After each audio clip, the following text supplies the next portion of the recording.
ইতিমধ্যেই RG Kar medical college থেকে কিন্তু জুনিয়র ডাক্তাররা তারা রওনা দিয়ে দিয়েছেন। করুণাময়ীতে মিছিলের জন্য জমায়েত প্রস্তুত। আর কিছুক্ষণের মধ্যেই স্বাস্থ্য ভবন অভিযান শুরু হয়ে যাবে। অন্যদিকে পুলিশ কর্তারা তারাও কিন্তু তৈরি রয়েছেন একেবারে স্বাস্থ্য ভবনের বাইরে। मीरा सफेद तुरंत खुले, भरपूर झाग दे और इसकी स्मार्ट साइंस दे स्मार्ट केयर और फ्रेशनेस। मेरी चॉइस मेरा सफेद।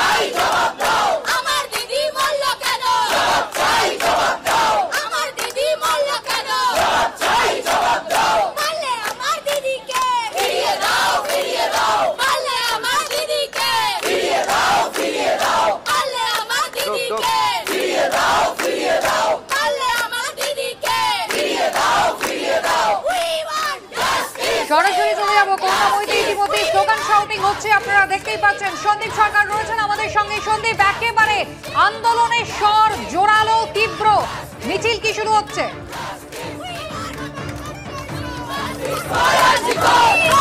দেখো, মিছিলের প্রস্তুতি কিন্তু একেবারে শেষ পর্যায়ে রয়েছে এবং বিভিন্ন হাসপাতাল থেকে জুনিয়র ডক্টরস ফ্রন্টের যারা প্রতিনিধিরা তারা আসতে শুরু করেছেন। শুধু জুনিয়র ডাক্তাররা নন, তার পাশাপাশি বিভিন্ন জায়গা থেকে বিভিন্ন গণসংগঠনের সঙ্গে যুক্ত যারা প্রতিবাদ করছেন বিভিন্ন জায়গায় গত কয়েকদিনে একাধিক কর্মসূচি নিয়েছেন, তারাও আসতে শুরু করেছেন।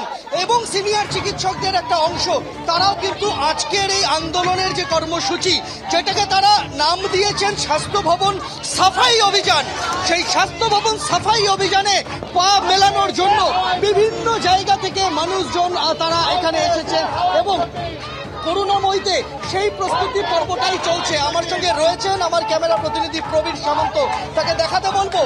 করুণাময়ী মোড় ইতিমধ্যে কিন্তু একটা অংশ সেটা সম্পূর্ণভাবে জুনিয়র ডাক্তার, সিনিয়র চিকিৎসক, স্বাস্থ্যকর্মী যারা রয়েছেন তাদের ভিড়ে একেবারে জমজমাট হতে শুরু করেছে এবং তারা দলে দলে আসছেন এবং অপেক্ষা রয়েছেন। তারা যে আরজিকরের প্রতিনিধিরা এসে পৌঁছানো মাত্রই তারা এখান থেকে মিছিল শুরু করবেন এবং তাদের যে 5 দফা দাবি, সেই 5 দফা দাবির মধ্যে একটা অন্যতম দাবি হচ্ছে স্বাস্থ্য অধিকর্তা, স্বাস্থ্য শিক্ষা অধিকর্তা এবং স্বাস্থ্য সচিবের পদত্যাগ যারা চাইছেন। আজকে স্বাস্থ্য ভবন অভিযান কোন কোন দাবিকে সামনে রেখে? আজকে আমাদের স্বাস্থ্য ভবন অভিযান হয়েছে ডিএমই, ডিএইচএস এবং হেলথ সেক্রেটারি তাদের পদত্যাগ দাবি করে।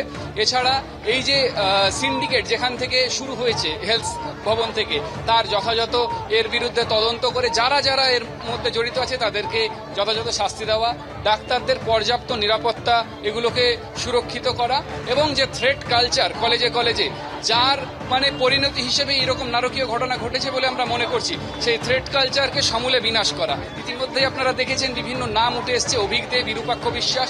কাজেই এরা যাতে আর কোনোভাবেই হেলথ সিস্টেমের মধ্যে না ফিরে আসতে পারে তা সুনিশ্চিত করা, এই দাবিগুলো নিয়ে আজকে আমাদের স্বাস্থ্য। এই দাবিগুলোর পাশাপাশি তারা কিন্তু এই দাবিগুলোর একটা বিহিত চাইছেন এবং সেই বিহিত তারা আজকেই চাইছেন। যতক্ষণ না স্বাস্থ্য ভবনের তরফে তাদের এই দাবিগুলো পূরণের বন্দোবস্ত হচ্ছে, ততক্ষণ পর্যন্ত তারা তাদের আন্দোলন, তারা তাদের কর্মসূচি চালিয়ে যাবেন। যারা রয়েছেন তারা প্রত্যেকে এখানে আজকে একটা বিহিত চাইছেন। কি বিহিত চাইছেন স্বাস্থ্য ভবনের কাছে, যে বিহিতের ভিত্তিতে আজকে আপনারা আপনাদের এই অভিযানকে শেষ করবেন? কি চান? আমাদের যে আগের দাবিগুলো ছিল সেই দাবিগুলোর সঙ্গে স্বাস্থ্য ভবনের যে কর্তারা, ডিএমই, ডিএইচএস এবং স্বাস্থ্য সচিব, তাদেরও আমরা পদত্যাগ দাবি করছি। আমরা দেখেছি কালকে যেখানে সুপ্রিম কোর্টের বিচার ছিল, সেখানে কোনো রকমের বিচারের ব্যাপারে একটা কথাও কেউ বলল না, কিন্তু কিভাবে আন্দোলন ভাঙা যায় তার প্রচেষ্টা করে তারা একটার পর একটা মিথ্যা তথ্য দিল। আমরা এর প্রতিবাদে এদের সকলের পদত্যাগ চাইছি। তাদের সকলের পদত্যাগ চাইছেন এবং সেই পদত্যাগের দাবিকে সামনে রেখেই কিন্তু এই মুহূর্তে এই জমায়েতটা তুমি দেখতে পাচ্ছ। এই করুণাময়ী থেকে মিছিল শুরু হবে, মিছিল শুরু হয়ে সেই মিছিল যাবে স্বাস্থ্য ভবনের দিকে। করুণাময়ীতে মিছিল আটকানোর কোনো উদ্যোগ এখনো পর্যন্ত দেখতে পাইনি এবং এখনো পর্যন্ত যেটা পুলিশ সূত্রে খবর রয়েছে যে তাদের স্বাস্থ্য ভবন পর্যন্ত যেতে দেওয়া হবে এবং স্বাস্থ্য ভবন পর্যন্ত তারা যাবেন। এবং আমরা জানি যে ইতিমধ্যেই স্বাস্থ্য ভবনের তরফ থেকে যারা স্বাস্থ্য দপ্তরের আধিকারিকরা রয়েছেন, আধিকারিকরা তারা তাদের বক্তব্য ইতিমধ্যেই জানিয়ে দিয়েছেন যে আলোচনার দরজা খোলা রয়েছে, কেউ আলোচনা করতে চাইলে। আর কিছুক্ষণের মধ্যেই করুণাময়ী থেকে যে মিছিল শুরু হতে চলেছে এবং তার আগে করুণাময়ীর সামনে ইতিমধ্যেই বিশাল জমায়েত চোখে পড়ছে জুনিয়র চিকিৎসকদের এবং তাদের বক্তব্য একেবারে স্পষ্ট যে দাবি না মানা পর্যন্ত আন্দোলন তারা চালিয়ে যাবেন।